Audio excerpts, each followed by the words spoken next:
도시는 일종의 계획적인 논리가 되게 중요하고요. 그러니까 예를 들면 어떤 사람들, 어떤 계층들을 좀 위한 어떤 도시의 특성이 있어야 하는가, 또 많은 리소스들을 배분하는 계획이거든요, 실은. 도시 설계에서 얘기할 때 건축과 도시의 중간 영역은 단지 계획이라고 얘기를 해요.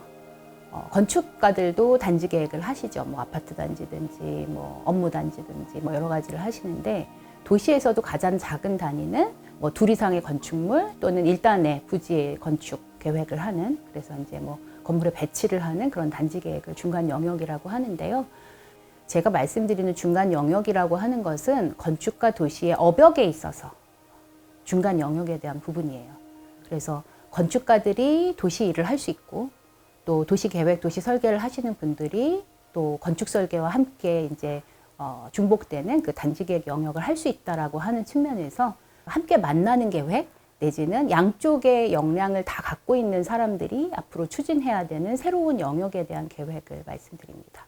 단지에는 아파트 단지 같이 완전히 사적 영역도 있지만, 요즘 트렌드는 이제 복합시설, 뭐 컴플렉스, 뭐 이런 얘기들을 되게 많이 아마 들으셨을 거예요. 삼성역의 코엑스 같은 거라든지, 또 요즘에 컨벤션 센터 같은 거 지역에 많이 지으면서 뭐 호텔이라든지 상업시설이라든지 또 그런 마이스 시설을 지원하는 업무시설 같은 걸 함께 두면서 그 도시의 경쟁력을 좌우하는 굉장히 중요한 단지로, 시설로 많이 요즘 조성이 되고 있는데요.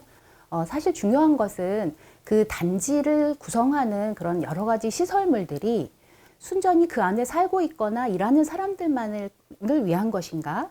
아니면 그것을 이용하는 거주자 또는 이용자 외에도 방문객들이 많이 오느냐에 따라 얼마나 공공적인 성격을 중시해야 되는지 좀 좌우되는 것 같아요. 우리가 유럽 같은 데 가보면 너무 좋아하는 게 뭐냐면 눈에 거슬리는 게 하나도 없는 거지. 그러니까 말하자면 다 각각 다른 주체가 지었는데, 조성을 했는데 어떻게 이렇게 조화를 이룰 수가 있을까?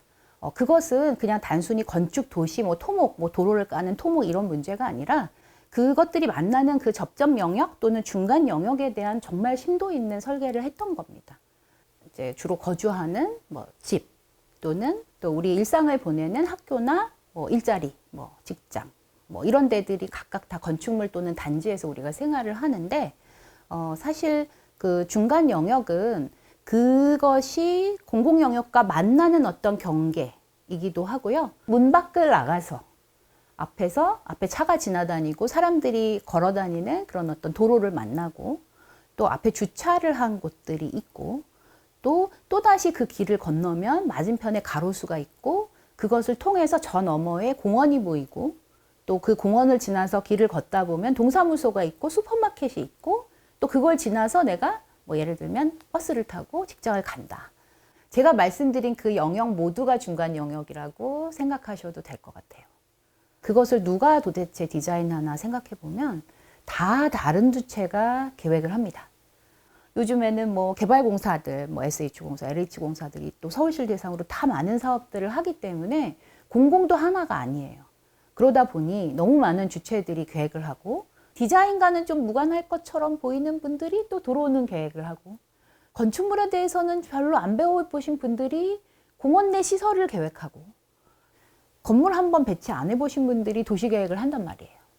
그러다 보니 사실 문제가 있습니다. 우리가 어떤 좋은 도시, 우리가 앞으로 미래 삶을 정말 잘 영위할 수 있는 풍요로운 도시가 되기 위해서는 그것 전체를 예측해서 한 번의 마스터 플랜 같은 걸 만들어 보고, 그다음에 그 마스터 플랜에서 그런 영역들이 만나는 부분마다 체크하면서 세밀한 계획을 일관성 있게 세울 수 있는 거예요. 또 스마트 시티 같은 굉장히 첨단 기술 같은 것도 계획적으로 반영하지 않으면 이제 엉망진창 다 붙는 거죠. 이제 새로운 기술이 도입된 물건들이 도시 곳곳에 그냥 막 또 추가로 두는 거예요. 그러다 보면 뭐 가로등과 가로수도 복잡한데 거기다 온갖 것들이 또 마구 또 더해지는 그런 사태가 벌어질 거거든요.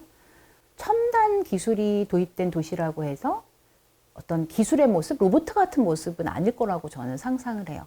그러니까 더 인간적인 어떤 환경, 어떤 자연 환경들이 더 잘 보존되고 또 건강한 그런 환경, 그런 게 되기 위해서는 더욱더 그 중간 영역에 대한 굉장한 고민, 그리고 통합적인 설계, 그리고 그것에 대한 건축가, 그리고 도시계획가, 도시설계가, 그리고 조경가, 그들의 모든 통합적인 노력, 그리고 서로가 서로의 분야에 대해 좀 더 공부하는 그런 어떤 역량을 키우기, 네, 이런 것들이 좀 많이 필요하다고 생각합니다.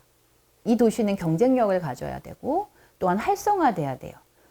내가 뭐 예를 들면 1인 가구인지, 네, 1인 노인 가구인지, 또 가족들이 아이들을 키우는 가족인지에 따라서 그 주택이 어디에 있어야 되는지가 정해집니다. 도시 안에서 그 입지란 곧 각각의 시민들이 자기의 어떤 생활 방식 내지는 나의 가구 특성에 따라서 내가 살아야 될 곳 또는 나의 경쟁력, 나의 어떤 뭐 일종의 뭐 커리어에 따라서 나의 일자리가 있는 곳 이런 입지들이 다 정해지거든요.